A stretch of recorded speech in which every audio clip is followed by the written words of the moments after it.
So today we're going to talk about how to use the portrait mode on the iPhone to get that bokeh or deep depth effect that you see, to have more dramatic photos with the shots you take on your iPhone.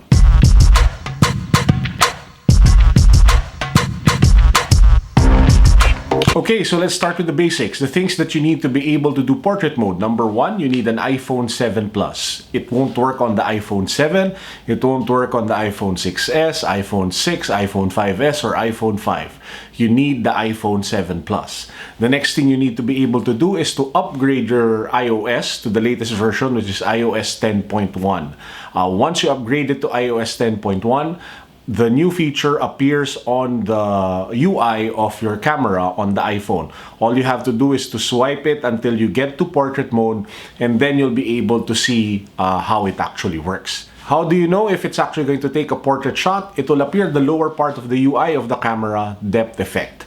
It will also give you tips on what you need to do if it won't take a really nice shot. Sometimes it will appear you need to move closer, or the subject needs to be farther, or you need better lighting conditions. So all you have to do is to follow those things to be able to get that depth effect shot that you want to take.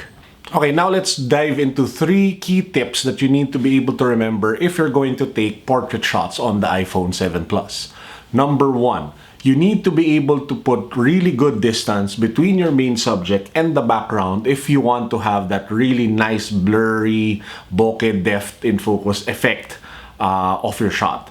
If the main subject is too close to the background, is too close to the thing that you want to blur, it won't have that nice of an effect, or it actually won't, the portrait mode actually won't trigger. So that's number 1. Make sure you have enough distance between your main subject and the background. Number 2, on the topic of backgrounds, make it a point to avoid overexposed or very bright light backgrounds, because it really ruins the overall shot. Now, if you want to take a really nice shot with light, natural light, then try to go for the magic hour. You know, that's like when the sun starts to go down and it's not as bright and it's really good. That's anywhere from around 5 o'clock to 6 o'clock. So that's the best time to be able to take really nice portrait shots in the outdoors. And number 3, this is probably one of the most important things. You have to make sure that the main subject has good lighting. It can't work if the main subject is badly lit. The thing with the portrait mode of the iPhone is there's a lot of software that goes into it. And what happens is the quality of the actual picture actually suffers a bit. You'll see it when you zoom in. You'll notice that it pixelizes quite a bit.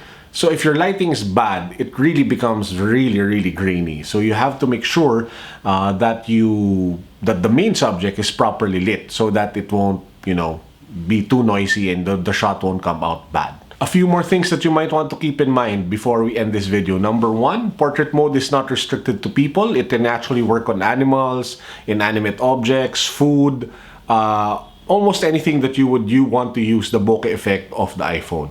But remember that the key problem here, remember the key 3 tips that I said, because if it has bad lighting, there's a tendency for the edges of the device or the inanimate object that you're taking to get blurred out.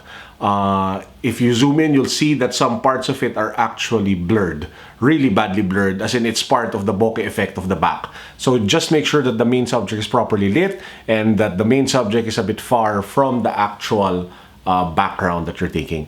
Next, keep in mind that once you take shots, just like with HDR, the iPhone saves 2 copies. One photo which doesn't have the portrait effect and one with the portrait effect. Now, if you want to be able to just see all of the photos that you took with depth effect, just go to photos, and there should be a folder here there that says depth, and you should see all the photos that you took shots of using portrait mode of the iPhone 7 Plus. So again, that's it for this very simple and very quick video. If you liked it, please do like, comment, and subscribe. I really appreciate all the comments that you guys have been giving for this vlog, and I'll really make it a point to continue doing more videos for you guys in the coming days. So to those who are getting the iPhone 7 Plus, enjoy your portrait mode.